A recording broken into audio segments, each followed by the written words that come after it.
Welcome to the next episode of Untamed Thoughts. This is a show that I use to kind of go over different things that I've learned in my life or my wife has learned in her life, things like that that have helped us. And it's usually more of a way of how you're thinking about things or how you're approaching things. So, what I wanted to talk to you about today was daydreaming. I remember when I was a kid, I'm approaching 50 now.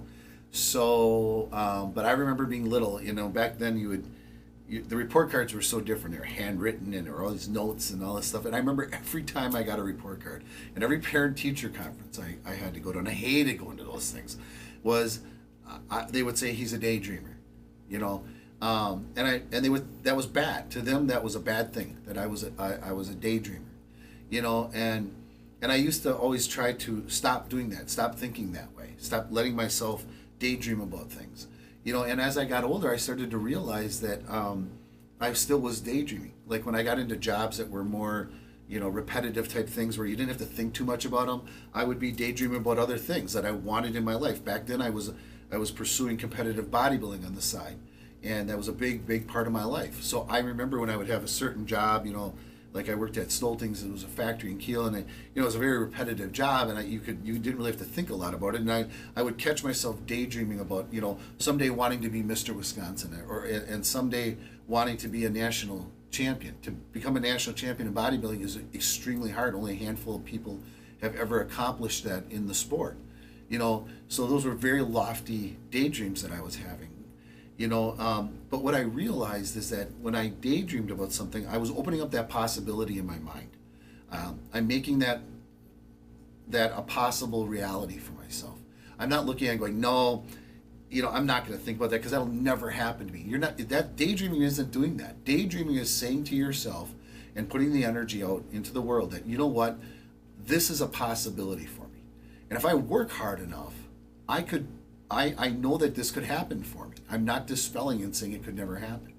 Because once you believe something will never happen, it's not going to happen. No matter how hard you work, your mind is convinced it's not going to happen. So your reality will always follow the energy in the mind. So if you put out possibilities and you don't dispel something and say, that'll never happen, but you say, if I play my cards right, if I work hard, I know I can do this. That's daydreaming. That's all it is. But what's ironic about that is too that I daydreamed about becoming Mr. Wisconsin. I daydreamed about becoming a national bodybuilding champion, and I did. In 2003, I won the Mr. Wisconsin title, and 2 years later, in 2005, I became the North American Heavyweight National Champion. So when you put that energy out there, you're opening up the possibility of it happening. You're realizing it is possible for me to do that when you're daydreaming. And after my bodybuilding career was over, I started daydreaming about business, wanting to become a successful businessman, wanting to always look for other things. When in Victoria's, once we bought Victoria's and we got that up and running, and it was very becoming successful, and we were helping a lot of pets. I started to daydream about taking some of my energies and putting that onto the human side. And that's when Untamed Life was born.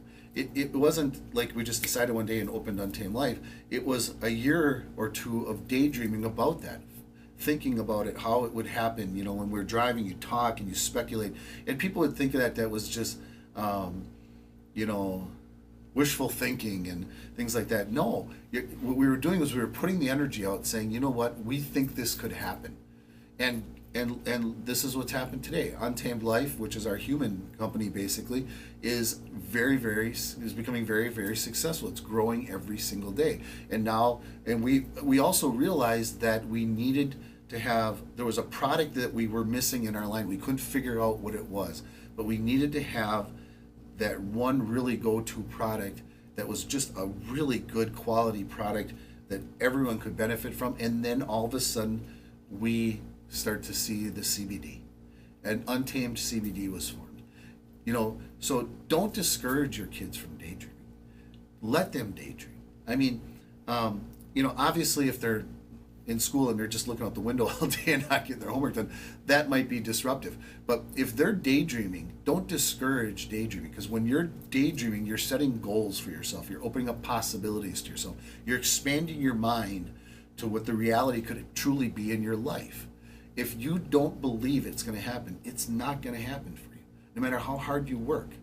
But if you have it in your mind already through daydreaming, saying, you know what, I want this to happen, and I know this could happen, and I've already envisioned what it's going to be like when it happens, or I've already envisioned what I have to do to make this happen. All you have to do now is follow those steps, and it will probably happen for you. It's worked for us, not only myself, but my wife, many, many times over. When we put the energy out that we want something to happen, we daydream about how we want to make it happen, and and you may look at it as, a lot of people may look at it as wasted time. We don't look at it that way. We look at it as we're expanding our horizons, and we're opening our mind up to the possibilities that we could have in our life. We have done it through, obviously, bodybuilding. We've done it through business, and we do it within our personal relationship, our marriage. We daydream about what we want our relationship to be, and our relationship has gotten stronger and stronger and closer to the point where it's just like amazing. I mean, our marriage is just so strong, and she's, Crystal and I are best friends, and that is because we're constantly looking at how can we improve, how can we be better, what do we want. We don't just sit back and not think about it. So daydreaming is good. In my personal opinion, it's done very well for me in my life to daydream. And I have never discouraged my son, who's now going to be 21, to daydream. I tell him, daydream. Think about what you want. Think about the possibilities you want. Don't just be settled on what you have now. Jake is very big into like video editing and online type things. And I always tell him, daydream. Think about, God, someday I want to have this company that does this. And and daydream about it, and when you're daydreaming, you go from, I want this to happen, and I want this to happen, and I want to have this big office with all these video screens. I tell them, daydream about all of that stuff, because you know what, eventually it probably will happen if you put the energy and the resources towards it. All right, guys, so that's the Untamed thought today, is make sure you daydream. Don't discourage your kids from daydreaming, because all they're doing is setting goals and opening up the realities for those goals to happen. Take care, guys, and have a good day.